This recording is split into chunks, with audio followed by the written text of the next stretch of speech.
Hi everyone, welcome back to our channel. నేను మీ mini mother diaries. ఈరోజు మన ఛానల్లో వచ్చేసి టేస్టీగా బోండాలు ఎలా చేసుకోవాలో ఈ వీడియోలో చూసేద్దాం. వెనకటి రోజుల్లో బోండాలు అంటే ఇలానే చేస్తారు. ఈ రోజుల్లో ఏంటి, మైదా లేదా పెరుగు ఇలా కలిపి బోండాలు చేస్తారు. అలా కాదు, ఇలా చేసి చూడండి ఒకసారి. బోండాలు టేస్టే మారిపోయిద్ది. చాలా టేస్టీగా ఉంటాయి. ఒక్కసారి ట్రై చేశారంటే ప్రతిసారి ఇలానే చేసుకుంటారు ఇదే ప్రాసెస్లో. అంత టేస్టీగా ఉంటాయన్నమాట. ఇవి కూడా ఏంటంటే ముందు రోజు నైట్ ఇలా చేసి పెట్టుకున్నామంటే మార్నింగ్ కల్లా టేస్టీ బొండాలు రెడీ అయిపోతాయి. సో ఫస్ట్ ఇక్కడ నేను 2 కప్పుల రైస్కి అరకప్పు మినపప్పు తీసుకున్నాను, ఎక్కువ తీసుకోలేదు. సో మళ్ళీ చెప్తున్నాను, 2 కప్పులకి నేను అరకప్పు తీసుకున్నాను ఇక్కడ మినపప్పు. అది కూడా పొట్టుతో తీసుకున్న మినపప్పు అనమాట, సాయిపప్పు కూడా కాదు, పొట్టుపప్పు. సో పొట్టు అన్నీ నీట్గా వాష్ చేసి పెట్టుకున్నాను. సో ఇప్పుడు ఇవి రెండు కలుపుకొని మెత్తగా మిక్సీ పట్టుకోవాలన్నమాట. చాలామంది బోండాలకి బరక బరకగా పట్టుకుంటారు, అలా కాదు. మెత్తగా మనం దోసపిండి ఎలా పట్టుకుంటామో అలా పట్టుకోవాలన్నమాట. బోండా పిండి కూడా చాలా స్మూత్గా ఉండాలి. సో ఫైనల్లీ ఇలా ఉండాలన్నమాట మెత్తగా. ఎంత మెత్తగా చేసుకుంటే బోండాలు అంత మెత్తగా బాగుంటాయి. అది కూడా లూజ్గా కాకుండా బ్యాటర్ ఇలా చూపిస్తున్నట్టు ఈ థిక్నెస్ ఉంటే సరిపోయిద్దనమాట.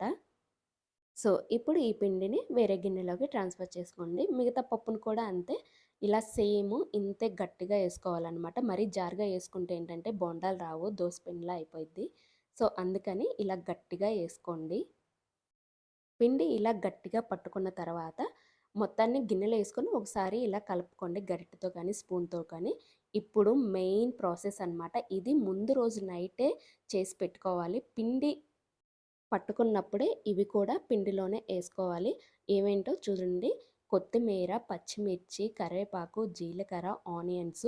2 ఆనియన్స్ వేసుకోండి. ఆనియన్స్ ఎంత వేసుకుంటే అంత టేస్టీగా ఉండిద్ది. జీలకర్ర కూడా అన్నమాట. సో మొత్తాన్ని ఇలా పిండిలోనే వేసుకొని పులబెట్టుకోవాలన్నమాట. నైట్ అంతా ఓవర్ నైట్ నాననివ్వాలి, పిండిలోనే నాననివ్వాలి. చాలామంది ఏంటంటే పిండి పులిసిన తర్వాత ఇవన్నీ వేస్తారు, బట్ అలా కాదు. ముందు రోజు నైటే ఇలా వేసుకున్నామంటే టేస్ట్ మాత్రం వేరే లెవెల్. సో ఇప్పుడు కొంచెం వంట సోడా వేసినట్టు.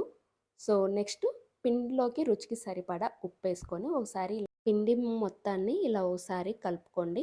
ఇలా కలుపుకోవడం వల్ల ఏంటంటే ఆనియన్స్ ప్లస్ జీలకర్ర రెండు పిండిలో బాగా కలిసిపోయి స్మెల్ బాగుండిద్ది. మనం కలిపేటప్పుడే మీకు ఆ స్మెల్ తెలిసిద్ది అనమాట. సో ఇలా బాగా 2 మినిట్స్ కలిపిన తర్వాత పిండి మొత్తాన్ని మూత పెట్టేసి ఓవర్ నైట్ వదిలేసేయండి. ఇంకా వీటిలోకి ఏం కలపన అవసరం లేదు. మైదా కానీ, గోధుమ పిండి కానీ, పెరుగు కానీ ఏమీ అవసరం లేదు. మార్నింగ్ ఇలా తీసి చూస్తే సరిపోయిద్దనమాట, కొంచెం పులిసిద్దు. ఇప్పుడేంటంటే మళ్ళీ ఒకసారి చేత్తో కానీ గరిటెతో కానీ ఇలా కలుపుకోండి. చూసారు కదా బ్యాటర్ ఎలా ఉందో, చాలా థిక్గా ఉండిద్దనమాట. ఇలా ఉంటేనే బోండాలు అనేవి పర్ఫెక్ట్గా వస్తాయి, లేదంటే రావన్నమాట. బోండా వేసే ముందు ఇలా చేయండి పిండిని. చేత్తో ఇలా ట్యాప్ చేసుకోండి మొత్తాన్ని. ఇలా ట్యాప్ చేసుకున్న తర్వాత చేతికి తడి చేసుకొని వేడి వేడి ఆయిల్లో వేయాలన్నమాట. అది కూడా గ్యాస్ హై ఫ్లేమ్లో పెట్టుకోవాలి. బోండాలన్నీ వేసిన తర్వాత మీడియం టు లో ఫ్లేమ్లోకి తిప్పుకోవాలన్నమాట. కానీ బోండా వేసేటప్పుడు ఏంటంటే హై ఫ్లేమ్లోనే ఉండాలి. అప్పుడే బోండాలు అనేవి బాండికి అంటుకోకుండా తేలిపోతాయి అన్నమాట. బాండిలో పడుతున్నాయని మరీ ఎక్కువ వేయకండి, ఎందుకంటే బోండాలు అటు ఇటు తిరిగేటప్పుడు అంటుకుపోతాయి. అందుకనే బాండిలో తగ్గట్టుగా, నూనెకి తగ్గట్టుగా బోండాలు వేసుకోండి. నాకైతే ఇక్కడ మినిమం ఓ 20 బోండాలు అలా వస్తాయన్నమాట, ఎక్కువ పట్టవు. 15 ఆర్ 20 అనమాట. సో ఫైనల్గా మంచిగా ఈ కలర్లోకి వచ్చినప్పుడు బోండాలు ఏంటంటే ఆయిల్లో నుంచి రిమూవ్ చేసుకొని పక్కన వేసుకోవాలి. చూసారు కదా, కలర్ చూస్తేనే మీకు అర్థమయ్యి ఉండిద్ది. బోండాలు మాత్రం చాలా మంచిగా వచ్చాయి. ఇలా ఒక్కసారి చేసి చూడండి. బోండాలు ఇంకా బయట కొనరనమాట, అంత టేస్టీగా ఉంటాయి.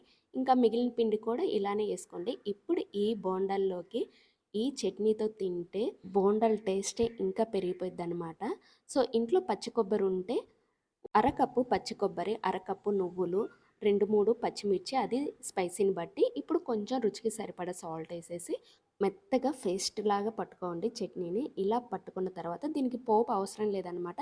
మీకిష్టం ఉంటే మీరు పోపు పెట్టుకోవచ్చు. బట్ పోపు లేకుండానే చాలా టేస్టీగా ఉండిద్ది ఈ బోండాల్లోకి. బట్ నువ్వులు మాత్రం ఫ్రై చేయండి, పచ్చి వేయకండి. మిగతావన్నీ పచ్చి వేసినా పర్లేదు కానీ నువ్వులు మాత్రం కొంచెం లైట్‌గా ఫ్రై చేసి ఎయండి. సో, చూసారు కదా! మైదా లేకుండా టేస్టీగా, హెల్తీగా బోండాలు ఎలా చేసుకోవాలో.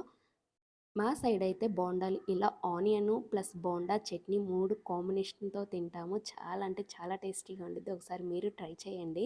ఈ బోండా ప్రాసెస్ మొత్తం టేస్ట్ ఎక్కడ ఉండిద్దంటే ఓవర్ నైటు ఆనియన్స్, పచ్చిమిర్చి, జీలకర్ర ఇవన్నీ కట్ చేసుకొని పిండిలోనే నాననిచ్చి ఆ తర్వాత బోండాలేస్తే టేస్ట్ మామూలుగా ఉండదు. ఒకసారి ట్రై చేసి ఎలా వచ్చిందో మీ ఫీడ్‌బ్యాక్ నా కింద కామెంట్ చేయండి. ఇంకెందుకు లేటు బోండా లవర్స్‌కి ఈ వీడియోని షేర్ చేయండి. అలానే వీడియో నచ్చితే లైక్ చేయండి, సబ్స్క్రైబ్ చేసుకోండి. మా ఇంట్లో బోండాలు మాత్రం ఇలానే చేస్తాం మేము.